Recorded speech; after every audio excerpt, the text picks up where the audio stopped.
Along with a man who was runner-up to Taylor Swift for the Time Magazine Person of the Year, Bill Colarulo. I am Rob Ellis. Welcome in, everybody. Hump Day on this Wednesday. Hope you're doing great. What's up, Bill? How you doing? I'm doing all right, my man. Get to spend another 3 hours with Rob Ellis today. It doesn't get much better, man. 3 hours of power, my friend. Yes, we are going to rock it today. That's for sure. We got a lot to talk about as I adjust the screen. A lot to talk about. What's up, everybody? What's up, Fat Dog? What is up, NJ Fishing Maniac? Brandon, South Jersey D. Teresa, M. Reyes. I'll even give Niners all day a little touch. Hope you guys are all doing well. If I missed anybody, my apologies. Hope you guys are doing great out there. Appreciate you hanging with us. And we get to the midweek, which is usually – last week was different because we were on to the Niners immediately after the Bills game. But we get to the midweek. What's up, Devon? And you start looking ahead. Timothy, what's up? You start looking ahead to what's next, and it's the Cowboys. I'm going to start with this question for you, Bill, regarding the Cowboys, because I want to jump in to the Eagles' defense in a minute. We'll dive into the Cowboys in totality and Eagles' offense and all this other stuff. But I want to start with this because I think last week – some folks let their emotions get in the way, and it's only natural when you're a fan, but I think some folks let their emotions get in the way when it came to this Niners game and team. What's up, Marcus, Coach Marcus? What's up, Bry Guy? Jason, Brian, Timothy, if I didn't get you already. I think they let their emotions get in the way a little bit when it came to the Niners game rather than looking at it objectively, which can be a hard thing to do. I get it. Are we letting the same thing happen with the Cowboys? What I mean by that is, Bill, obviously we all have the Cowboy hatred, or at least most of us who are, thinking in our right mind, hate the Cowboys. But are we looking at it like, they choke every year in the playoffs? Well, we're not in the playoffs. And they have revenge on their mind because the Eagles beat them there. They've won 4 in a row. They've won 14 straight at their place. Are we looking at this game the way we should be with a discerning eye in your estimation? I'm kind of torn personally on this, Rob, because you look at Dak Prescott and you look at the Dallas Cowboys, and they look so damn good at times. And really, Prescott's looked good all season. But then I keep coming back to, and I hate making the argument of look who they've played, but look who they've played. We talked a little bit about it yesterday. They haven't beaten a team that currently has a winning record. So as good as they've been at home, and they've been good, and I'll give you some stats that I was looking up this morning that's blowing my mind with how good this Cowboys team has been at home. Mm-hmm. It's still hard for me because you do try to separate your emotions and your feelings from the game. And there's a couple of factors for me. It's who have they played? And then I keep looking at this Eagles team with Jalen Hurts and Nick Sirianni and saying, look, I've never seen two guys and a team that have been able to battle back from adversity. Jalen Hurts seems to show up in big moments. For the last 2 seasons, he's the guy who wants the ball in his hands in those big moments. And this is a big moment Sunday night because of everything that just happened against San Francisco. We talked about the standings yesterday.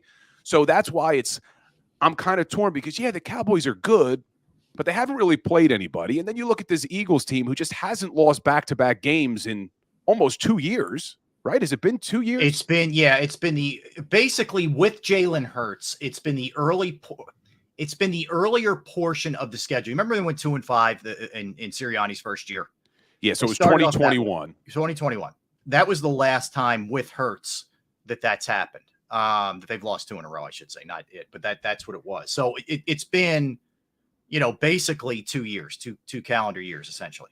And Jalen Hurts in 2021 is not the Jalen Hurts we've seen over the last 2 seasons. And I know he didn't have a great game against San Francisco, but he's still not the guy he was 2 years ago. He's a lot better of a quarterback. Yeah, so I'm trying to separate my feelings because I always want them to beat the Cowboys, but it's tough, Rob, because as good as Dak Prescott has been this season, he's also been really good against the Eagles and the entire NFC East as a whole his entire career. So we all wait for Dak Prescott to turn into Dak Prescott. Well, he's never really turned into Dak Prescott against the Philadelphia Eagles. He usually has a good game. Yeah, I agree. I'm more in the – and everything you just said is totally valid in terms of they haven't beaten a team with a winning record and, et cetera. That's all real. And, do I feel pretty confident that Mike McCarthy and Dak will figure out a way to screw it up in the postseason? Yeah, but we're not in the postseason.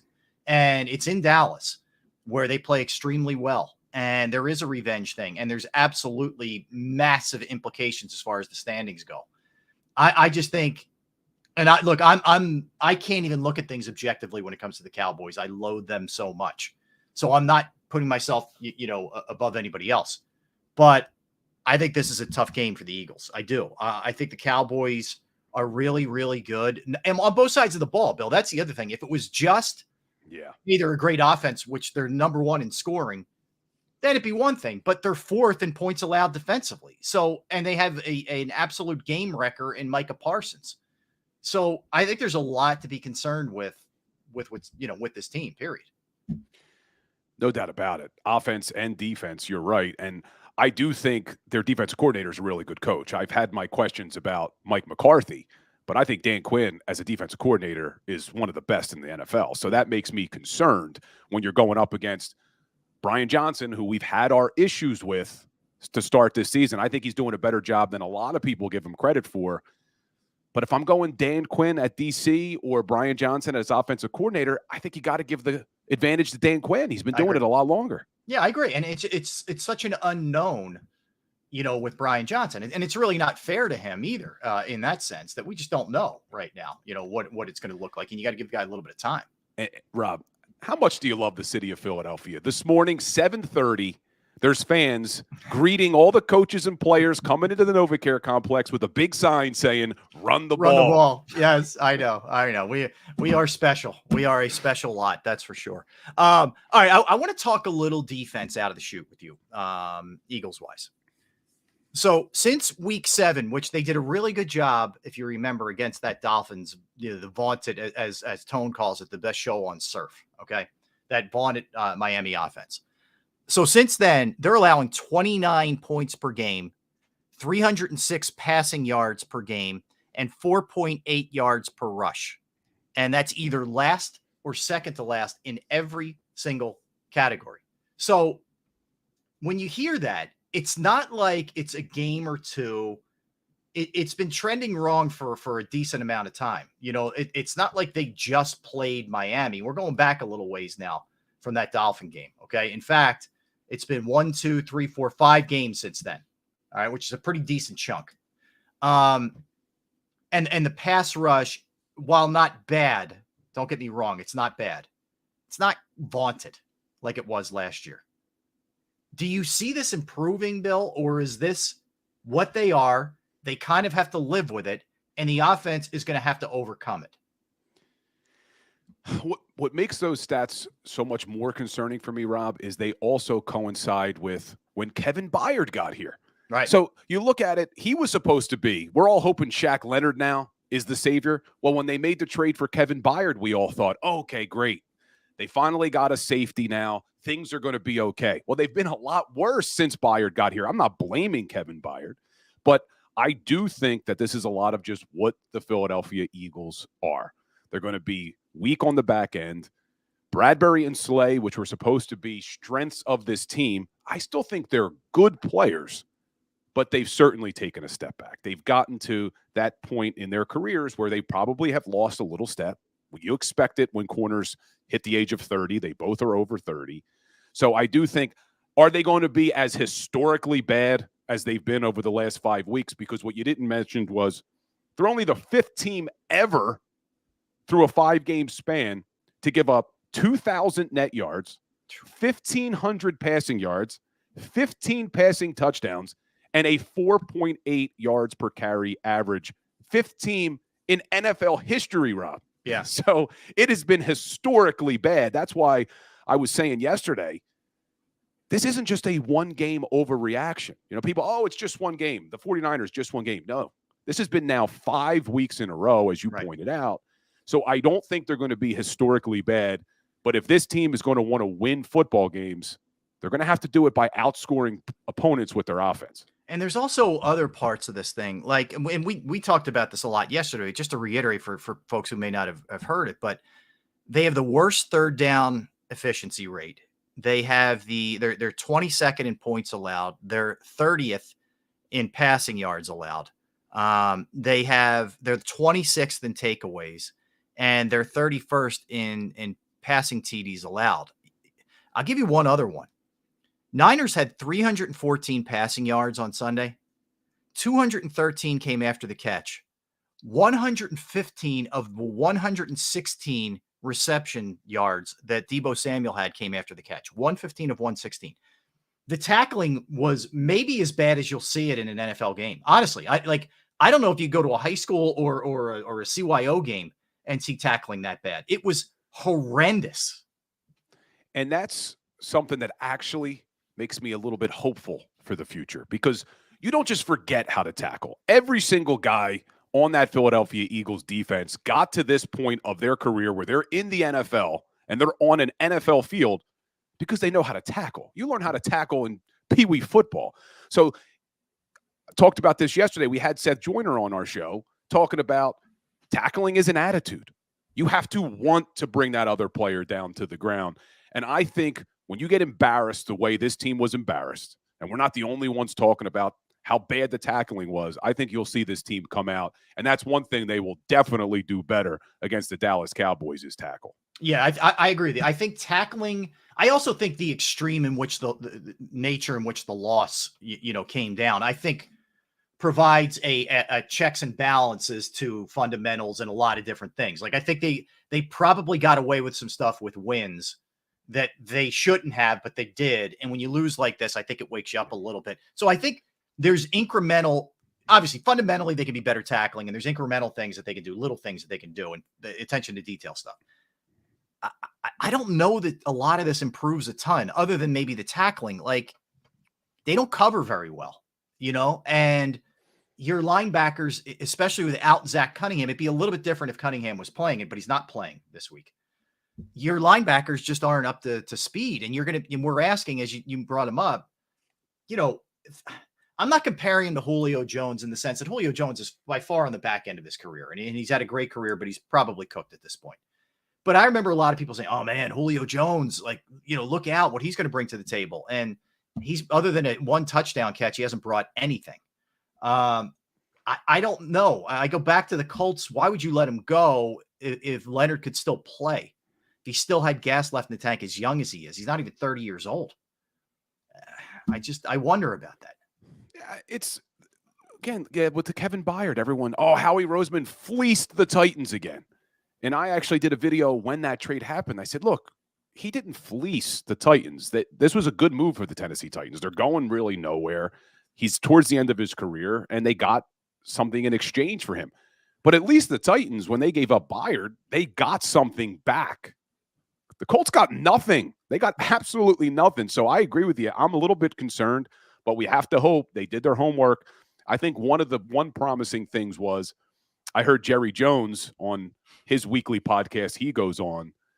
They definitely wanted Shaq Leonard. This was not something where Shaq Leonard went there and they didn't want to offer it to him. Jerry Jones admitted Shaq just wanted to go to Philadelphia. So he wished him the best and said he wanted to play in Philadelphia, and he was upset about it. So I thought that was telling that Jerry Jones admitted that. But the fact that two teams wanted him, probably a good sign. Well, okay. So that I agree with you there. I think the other thing that you can take solace in is, unless they're just really worn down, which they might be because they played a lot of snaps. Yeah. I think the defensive line can be better in both phases. I think they can be better getting after the quarterbacks, which, again, they haven't been bad. Okay. The other stats are really bad. They just haven't been as effective getting after the quarterback this year and bringing him down. But I think they can be better getting sacks, and I think they can be better against the run. I mean, Bill, they're giving up $162 rushing yards per game the last 3 games.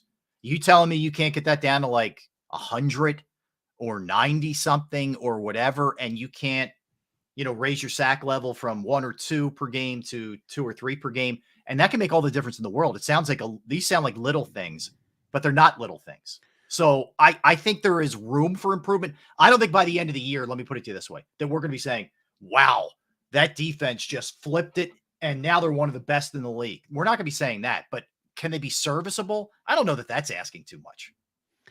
And we're going to break down the Dallas game later on in the show, but just look at what happened against the Cowboys the last time. They gave up a lot of passing yards, but the one thing they did well, held them to only 73 rushing yards, and that defensive line had 5 sacks. That's the difference in the game right there. Yeah. Because this defense is going to give up a lot of passing yards. It's just unfortunate the way the secondary is. But if they can get sacks and they can stop the run, that's why they're 10-2. No, agreed. And I think that's the thing. Can you make enough plays? The other area that has hurt them a lot is takeaways. As I mentioned, they're 26. They're -2. It's rare that a team with a really good record like the Eagles have. It's rare that they're minus in the takeaway category, and they're this low. They're in the bottom, 5 of the league. I don't know that I see that necessarily improving. Like, I don't know that all of a sudden the defensive backs or the safeties are going to start getting a ton of interceptions. I think what you have to kind of hope is there's some strip sacks involved and you get the ball, because that's tough, because you never either give your offense a short field or you're never getting 6 points on your side of the ball if it continues this way. And you look at that defense, one of the players that they let go, and we could talk about whether that was the right move or not, but Chauncey Gardner-Johnson, one of the things he did do well was intercepting the football. 6 last year. You lose him, and now you're one of the worst teams in the league in intercepting the football. So that's a big deal. And you talk about this D-line a little bit. I just wanted to go back to it for a second, because one of the things that was alarming to me, we talked a little yesterday about how many snaps Josh Sweat is playing this season, and is he going to wear down? Yeah. We always go into every year thinking, man, the Eagles have a lot of pass rushers. They have so much depth along that defensive line. And it's true on the interior. They have the D tackles for sure. They're really light at the edge rushing position. You have Josh Sweat and Hassan Reddick. Outside of that, BG played over 45% of the snaps last season. He's down to about 25% this year. And we talked about it yesterday. They're not getting anything from Nolan Smith. They let Derek Barnett walk. What else are you getting from the edge? So there's not much else. That's a problem, especially with the way we like to talk about. Last year, it was great. You constantly had fresh bodies coming in at that DN position. Not so much this year. Are they getting worn down? It's an issue. Yeah, I think what we're also seeing is there had to be some financial decisions made, and some of them are coming back to haunt them. And it's crazy because in the case of CJGJ, I think he got $7 million a year from Detroit. That just felt like they wanted him out of here more than it was too rich for their blood. TJ Edwards, again, I don't know. He's from Chicago. Maybe that was, would you really want to go back home that bad and play for let's face it, even if in best case, they were going to struggle this year. They've been kind of a tire fire, but I mean, you want to leave a Super Bowl potential team, and he didn't get a lot of money either. Like, some of it doesn't make sense to me. I understand you aren't going to pay Hargrave $23 million or whatever the Niners gave him. I can live with that. And I don't think, because you got in such good interior play, you've been okay there. But some of the other decisions have hurt them. It has. Yeah, the TJ Edwards one we talked about yesterday, that bothered me. I thought they should have brought him back. Look, if he wanted to go to Chicago and there was nothing you can do, but I still felt like there were probably other options available out there. The linebacker position, it's not just the Eagles that don't put a big value on them. Eagles just undervalue them more than anybody else, but linebackers don't usually get a ton of money in the NFL. They're not getting paid like corners or wide receivers, and certainly not like quarterbacks. So you could have found somebody else. But if TJ Edwards wanted to go to Chicago, okay. But find someone better than the guy that the Chicago Bears just said, hey, what? We don't even want him. We're going to upgrade to TJ Edwards, and they let Morrow walk. Look, they must have really put a lot on the Kobe Dean. They probably thought he was going to really take a step forward. It didn't happen, and now we find ourselves in this predicament. And Chauncey Gardner-Johnson, something like you said, something must be up with him, because it's not just the Philadelphia Eagles. Bounces quite a bit. Yeah, the Saints didn't really want him. They traded him late last season in the preseason to the Eagles. So something must be going on, because he is a player when he's on the field. So there's got to be some things off the field that they don't like about him. It must be. That's the only thing I could figure, with him. And then he took some pot shots as he was rolling out, which kind of tells you a little bit of something too as well. But yeah, I mean, I think they're definitely, there's no denying they're missing Edwards badly. CJGJ, it's hard to say because he got hurt so early for Detroit, but you know what he brought to the table last year. And one of the tough things about this season is, because he's done for the year, we're going to go into next year having no idea what Nakobe Dean is. Even when he played, he didn't play well, but in fairness, it's his first year really getting time in the NFL, non-special teams. And the question going into his whole career was, could he stay healthy at his size? And so far the answer is no. And I'm not, look, it's too soon to make any kind of, finality, in terms of decision making with him. But I think they're going to have to really, as much as it goes against the grain of what they do, they're going to have to go out and make linebacker some type of priority, either free agency or draft. And I'm not talking first round, because I know they don't do that. They haven't done it since 79, but relatively high. And you mentioned the draft. As good as the Eagles have been over the last couple of years, I think you're starting to see that their lack of ability to draft good defensive players is kind of coming back to haunt them a little bit. Yeah. Been good the last couple of years. You got Jalen Carter this year, who looks like an absolute steal, which was really a no-brainer at that point. I can't believe 8 other teams passed on him. Houston had 2 opportunities to get him, right? But 8 other teams passed on him. But you look at some of these other draft picks over the years. Last year, Jordan Davis, I'm liking that pick. But then they go Nakobe Dean in the 3rd round. We don't know what we're getting from him. Kyron Johnson, 6th-round draft pick. They picked in 2021. Milton Williams, decent pick in the 3rd round. Was hopeful Zach McPherson was going to do something this year. He goes out. Marlon Tupelodu, 6th round. Okay, he gets a few reps here and there. Depth guy, Teron Jackson. Jacoby Stevens, not even on the team anymore, I don't think. I don't even think they brought him back. Nope. Patrick Johnson, 7th-round draft pick. I think he's still on the roster, but I don't believe he does much. Yeah. And then you go back to 2020 year, and this is where they really missed. Davion Taylor, 3rd-round linebacker, nothing. Kevon Wallace, safety, nothing. Sean Bradley, linebacker. Well, he's out for the year. Good special teams player. They've kind of missed on these later round defensive players throughout the years. And that's now coming back to haunt them. And that's what made it even more upsetting with the TJ Edwards is he was an undrafted pickup that they got. And they developed. And they developed him and they let him walk. Credit to them. Yeah. And to put it into perspective, we talked about his salary. His annual salary is $6.5 million. To put that into perspective, Alex Singleton is making $6 million in Denver. It's not like Edwards got a ton of money that they could have brought him back. And even if he wanted to go back home, I'm sure if Howie Roseman wanted him here, they would have had him here. I agree. Yeah, I agree. And look, I think also identifying and drafting defensive backs has been an issue for this team for a long time. It has. Sidney Jones, we could go back, whatever. It's been a bit of a blind spot area for them, which they have to get better at. Receiver was an issue for a while. They obviously got it right with Devontae Smith, but that was an issue for a while with them. Rager was it? Wide receiver was an issue drafted. Yeah. So yeah, I mean, look, I think again, where I'm at with this is, can they get better? Of course, they can get better. But I think for the most part, your offense better really be on point. They better really be good, because if they're not, the Eagles will not get back to a Super Bowl. The Eagles offense has to be, it can't be anywhere near 19 points. Can't be anywhere near the fits and spurts and the ups and downs that they've had recently. It just can't happen. No, and I talked when we opened the show about how they had the run the ball sign at the NovaCare complex. Well, we heard Sirianni press conference say, hey, we're going to commit to the run now. And now Brian Johnson at his press conference says the same thing. Hey, we're going to commit to the run now. So we'll see if they do it, because there's another thing. We talk about being balanced and how that opens things up on the offensive side of the ball, but it also helps keep this struggling defense off the field. And I know Sirianni has said at his press conferences before, oh, we think we can compete with anybody. We don't worry about that. We don't worry about keeping another offense on the sidelines. Well, I think you should start worrying about that, because this defense is struggling.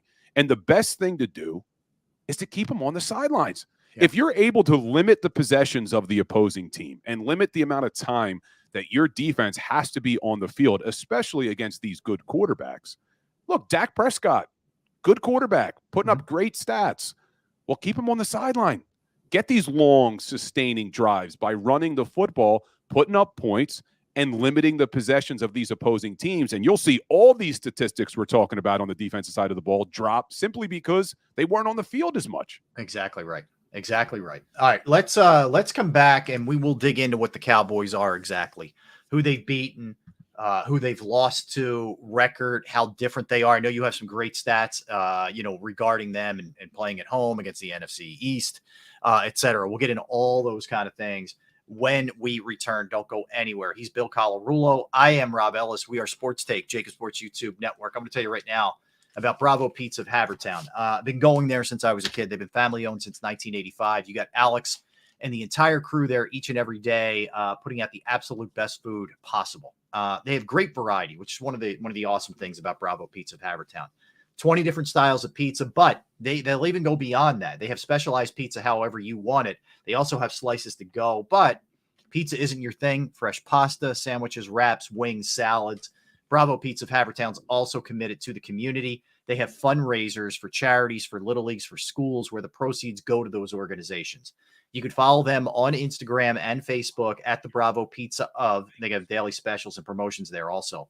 They're at 1305 Westchester Pike, Manoa Shopping Center in Havertown, Pennsylvania. 1305 Westchester Pike, Manoa Shopping Center, Havertown. Give them a call right now, 610-446-3810, 610-446-3810. Here's a little bit more from Bravo Pizza of Havertown.